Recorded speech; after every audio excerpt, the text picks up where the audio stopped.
Get the ends good and sealed. Cut off the excess. Okay, and then this is going to go on a tray. It's going to go into the refrigerator and set for at least an hour before we're ready to bake this. So I'm going to put together as many more as I can get, and then we'll see you come baking time. Alrighty, so we ended up making 3 of these things. Now the last step before cooking is to get an egg wash on them. Then they're going into a 415 degree oven. I'm going to go 20 minutes initially, then we'll take a look at it and see if we like how dark they are. Just a simple egg wash. Took a couple eggs and beat the crap out of them. Alrighty, into the oven, and we'll see you when they're done.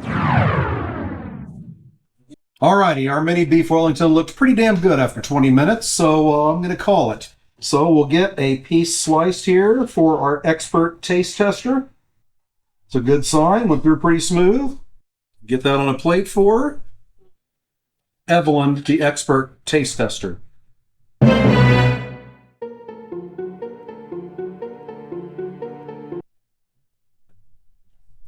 Oh, wait, yeah.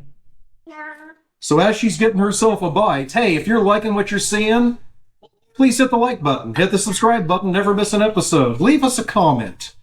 We'd love to hear from you. Where are you watching from? Alrighty. We'll let her chew first. She has manners, unlike me. Oh, to me, I think it's very good. Mm-hmm. It tastes kind of cheesy, which is perfect. It reminds me of like a croissant with ham and cheese in it. Awesome. It's very good. Is the meat tender? The meat is perfectly tender. It's Good. not overly tender, and it's not overly soft. It's very good, and I like it. Thank you. There we go. We've got the seal of approval. So we have the seal of approval. So I hope you enjoyed what you saw today. Until we see you next time, fair winds and following seas.